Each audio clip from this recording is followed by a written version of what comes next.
నాకు తెలియదు, కానీ నేను అప్పుడే చెప్పిన, దుబ్బాకకి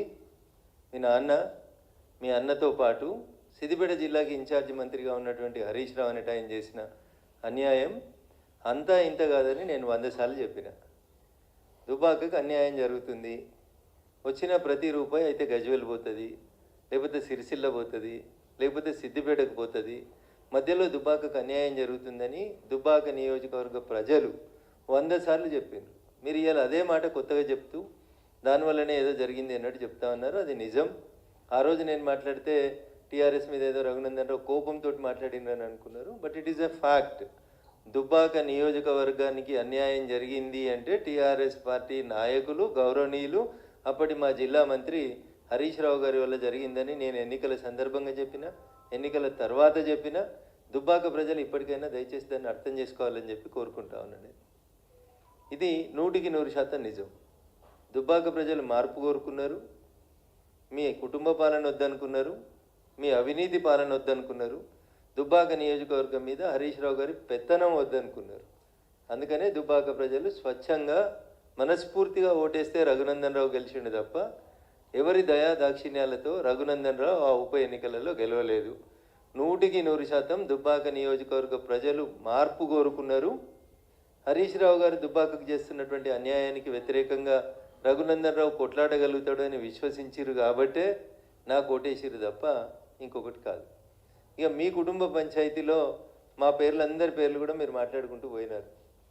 ఎస్, 100% మీరు ప్రస్తావించినటువంటి పేర్లలో దాదాపు అన్ని పేర్లు కూడా మీకు అందరికీ తెలుసు, మీ నాన్నగారికి కూడా తెలుసు. ఎవరెవరికి మీరు ఎట్లెట్లా అన్యాయం చేసిరు అనేటువంటి విషయంలో ఇవాళ మీరు కొత్తగా మాట్లాడితే మేమేం చేస్తాం, మీ సానుభూతి మాకు ఎందుకు, కానీ 100% అవన్నీ వాస్తవాలు. 2009లో ఏదో మీ అన్నకు వ్యతిరేకంగా 60 లక్షలు పంపిరు అనేదో మాట్లాడినారు కదా మీరు.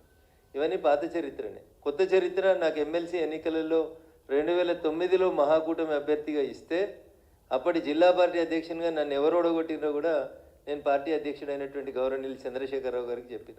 కానీ ఆ రోజు కూడా యాక్షన్ తీసుకోలేదు. These are all facts. Nothing is an hidden thing. It is. ఇందులో కొత్తగా ఆమె చెప్పింది ఏం కూడా లేదు. రేవంత్ రెడ్డి గారు, హరీష్ రావు గారు ఒకటే ఫ్లైట్లో వచ్చిర్రని, వాళ్ళిద్దరూ కుమ్ముక్క అయినరని, మెదక్ పార్లమెంట్ ఎన్నికలలో నన్ను ఇబ్బంది పెట్టాలని చూస్తున్నారని, కాంగ్రెస్ టీఆర్ఎస్ 2 కొల్లుడై నేను గెలవకుండా చూడాలని ప్రయత్నం చేస్తున్నారని నేను మీడియా ముందుకు వచ్చి చెప్పినటువంటి తారీఖు 22 మార్చ్ 2024 రోజే వచ్చి చెప్పిన. నేను మార్చి 2024 నాడు ఆస్ట్రేలియా నుంచి కనెక్టింగ్ ఎయిర్ ఇండియా ఫ్లైట్ నెంబర్తో సహా చెప్పిన. నేను బిజినెస్ క్లాస్లో వస్తూ ఢిల్లీ నుంచి వస్తుండగా గౌరవనీయులు ముఖ్యమంత్రి గారు, హరీష్ రావు గారు ఇద్దరు అదే ఫ్లైట్లో ట్రావెల్ చేసినారు. నన్ను ఓడగొట్టేందుకు ఇద్దరు ముచ్చట పెట్టుకున్నారనే విషయాన్ని నేను ఇవాళ కొత్తగా చెప్పలేదు. ఎన్నటి చెప్పిన, ఇది 22 మార్చి 2024లో చెప్పిన. నేను అదే విషయాన్ని ఈరోజు మళ్ళీ కవిత గారు కూడా ఎండార్స్ చేసినారు తప్ప ఇందులో కొత్త విషయం ఏముందని నేను అనుకుంటలేను.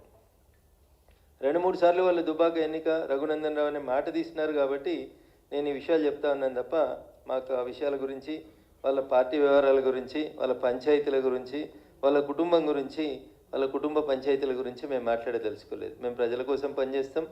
భారతీయ జనతా పార్టీ ప్రజల పక్షాన్నే నిలబడుతుంది. పాల వ్యాపారం చేస్తారా, నీళ్ళ వ్యాపారం చేస్తారా, ఒకళ్ళ కాలు బట్టి ఒకళ్ళు లాగుతారా? మరి పాల వ్యాపారం చేస్తుంటే ఇంతకాలం ఏం చేసిరు? అయోధ్య రెడ్డి గారు ట్వీట్ చేస్తే బహుశా అయోధ్య రెడ్డి గారు ఇప్పుడు ఎక్కడనో కమిషనర్గా ఉన్నట్టున్నారు. ఇన్ఫర్మేషన్ కమిషనర్గానో, సమాచార హక్కు చట్టం కింద కమిషనర్గానో ఎక్కడ ఉన్నట్టున్నారు. మరి అయోధ్య రెడ్డి గారు మాట్లాడాలి, పాల వ్యాపారం ఏంది, ఎందుకు ట్వీట్ చేసినారు, ఎందుకు తీసేసినారు, ఇట్లాంటివి ఏమైనా ఉంటే వారు మాట్లాడుకుంటే బాగుంటుంది తప్ప మీరు అందరికీ మనిషి కింద బురదేసిపోదామని అనుకుంటున్నట్టున్నారు. చెల్లె, బురదేమొద్దు. మేమంతా ఆల్రెడీ ఇవన్నీ మాట్లాడిన విషయాలే, ఇవన్నీ గతంలో మేము చెప్పిన విషయాలే. ఇందులో కొత్తదనం ఏముంది చెప్పు? కొత్తగా మీరు చెప్పింది ఒకటిగా మోకిలా ప్రాజెక్టు తప్పితే మీరు కొత్తగా మాట్లాడింది ఏం కనబడతలేదు మాకు. నిజంగా నేను కూడా రాష్ట్ర ముఖ్యమంత్రి గారికి చెప్పదలుచుకున్నాను. మోకిలాలో జరుగుతున్నటువంటి ఈ ప్రాజెక్ట్ ఏదైతే ఇందాక కవిత గారు పేరు చెప్పారో ఆ ప్రాజెక్టు మీద కంపల్సరీ విచారణ జరిపించాలి.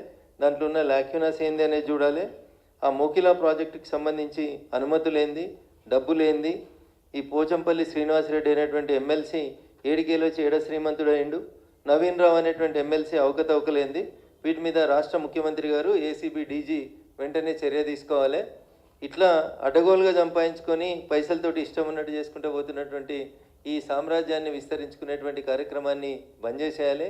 టీఆర్ఎస్లో ఎమ్మెల్సీల పేరిట పోచంపల్లి శ్రీనివాసరెడ్డి గారైనా నవీన్ రావు గారైనా వీళ్ళు చేసినటువంటి పాప పనులన్నింటిని కూడా కాంగ్రెస్ ప్రభుత్వం వెంటనే విచారణ జరిపించాలని చెప్పి నేను ఈ సందర్భంగా డిమాండ్ చేస్తా ఉన్నా. వీళ్ళే కాదు పాపం, మా చెల్లె మర్చిపోయింది, ఇంకొక ఆయనే సంతోషరావుకి సడ్డకుడో వియంకుడో చుట్టం ఒక ఆయన అవుతాడు, డీసీపీ పేరు సందీప్ రావు. ఈయనను పెట్టి నా దుబ్బాక ఉప ఎన్నికల సందర్భంగా ఈజ్ ద సూపర్ మ్యాన్ అన్నట్టు, పోలీసులో సూపర్ కాప్ ఈయన. టెలిఫోన్ ట్యాపింగ్లో కానీ పైసలు పట్టుకోవడంలో కానీ ఇప్పటిదాకా పేరు ఎవరు మాట్లాడలేదు, కానీ వారి పేరు సందీప్ రావు. వారు అప్పుడు టాస్క్ ఫోర్స్ డీసీపీగా ఉన్నారు నార్సింగ్ ఏరియా, నేనుండే ఇంటి ఏరియాకి టాస్క్ ఫోర్స్ డీసీపీగా ఉన్నారు సందీప్ రావు గారు. వీరి నాయకత్వంలో ఒక 3-4 సిఐల్ని పెట్టుకొని మా ఇంటి చుట్టూ వాచ్ పెట్టి మమ్మల్ని నానా యాగి చేసి టార్చర్ పెట్టినటువంటి పెద్దలు కూడా సందీప్ రావు గారు. ఇట్లా మీరు పోలీసులను అడ్డం పెట్టుకొని చేసిన మంచి పనులు చెప్తుందేమో కవిత అని నేను అనుకున్నా. టెలిఫోన్ ట్యాపింగ్లో ఏమేమి జరిగింది, ఎవరెవరి పైసలు ఎట్లా గుంజుకొచ్చినాం, లేకపోతే ఎమ్మెల్సీ వెంకటరామరెడ్డి గారు ఏం చేస్తూ ఉన్నారు, వారికి ఎట్లా జీవోలు మార్చిర్రు, ఏమేమి చేసిరు, ఇవన్నీ ఇంకా చాలా విషయాలు మాట్లాడాల్సింది కవిత. మీరు మాట్లాడేవన్నీ అన్నీ ప్రజలకు తెలిసిన విషయాలే మాట్లాడారు, కొత్త ఏం మాట్లాడలేదు మీరు. ఇంకా ఏదో మళ్ళీ పార్టీలకు పోదామా వెనుక పోదామా అని ఊగిసలాడుతున్నట్టు కనబడుతుంది తప్ప ఇంకా మీరు నిజాలు మాట్లాడితే ఇంకా చాలా మాట్లాడాలి కదా. మేము ఇవన్నీ మాట్లాడినాయి కదా. రేవంత్ రెడ్డి గారు హరీష్ గారు కలిసి ప్రయాణం చేసింది మాట్లాడినాం, అయోధ్య రెడ్డి గారు ట్వీట్ చేసింది, మీరు మాట్లాడింది ఏం లేదు కొత్తగా. ఇందులో కొత్త కనబడుతున్నాయి ఏమైనా ఒక సంతోష్ రెడ్డి ఆయన కడుతున్న శ్రీనివాస్ రెడ్డి ఆయన కడుతున్న విల్లాస్ తప్ప మీరు కొత్తగా ఏం మాట్లాడినట్టు కనబడతలేరు.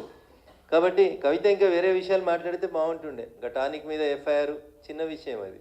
క్లబ్బులు పబ్బులు ఇవన్నీ మీ నాన్న క్లబ్బులు పనిచేస్తే మీరు పబ్బులు నడిపినాయి అన్నీ అందరికీ తెలిసినటువంటి విషయాలే కాబట్టి వాటి గురించి పెద్ద చర్చ అవసరం లేదు.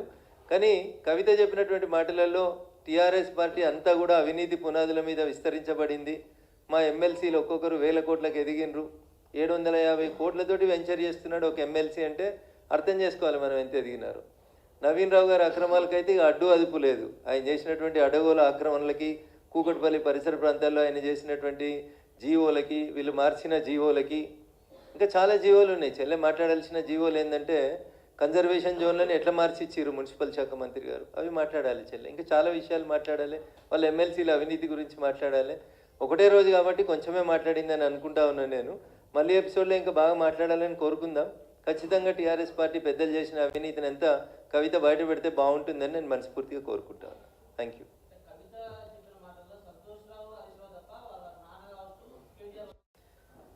సొంత కుటుంబాన్ని కాపాడుకోవాలనే ఆలోచనని నేను తప్పుపట్టదలుచుకోలేదు. బట్ నేను అడుగుతుంది ఏంటంటే ఈ పోచంపల్లి శ్రీనివాసరెడ్డి చేసిన అవినీతి మీద, నవీన్ రావు గారు చేసినటువంటి అవినీతి మీద మీరు పార్టీలో ఉన్నప్పుడు లేదా మీరు ప్రభుత్వంలో ఉన్నప్పుడు ఎందుకు చర్యలు తీసుకోలేకపోయినారనేది ఒకసారి ఆలోచించాలి. నేను చెప్తాను, ఇంకా పటాన్చెరు ఏరియాలో మీరు చేసినటువంటి కన్వర్షన్ ఆఫ్ ల్యాండ్స్ చెప్తాను, ఐడియా బొల్లారంలో మీరు చేసినటువంటి కన్వర్షన్ ఆఫ్ ల్యాండ్స్ చెప్తాం. ఒక జోన్లోంచి ఇంకొక జోన్లోకి మార్చి ఏ ఎమ్మెల్యేల పేరు మీద ఎవరెవరి పేరు మీద మీరు ఎట్లెట్లా చేసిరో అడగోలు మాటలు ఇవన్నీ బయటకు వస్తాయేమో అనుకున్నాం. మీరు మాట్లాడితే ఏం రాలేదు. ఖచ్చితంగా సమయం చూసుకొని మేము కూడా మీరు మాట్లాడినటువంటి మాటలు కాక ఇంకా మిగతా అన్నీ మేము కూడా మీడియా ద్వారా బయట ప్రపంచానికి చెప్పాలనుకుంటా ఉన్నాం. మేము ఇంకా మీ ద్వారానే ప్రజలు వింటే బాగుంటుంది. మేము మాట్లాడితే ఏదో కక్ష సాధింపు కోసం మాట్లాడినామని అనుకుంటారు. ఆదిపట్లలో ట్రాన్స్ఫర్ చేసిన భూములు, ఆ బొల్లారంలో ట్రాన్స్ఫర్ చేసిన భూములు, పటాన్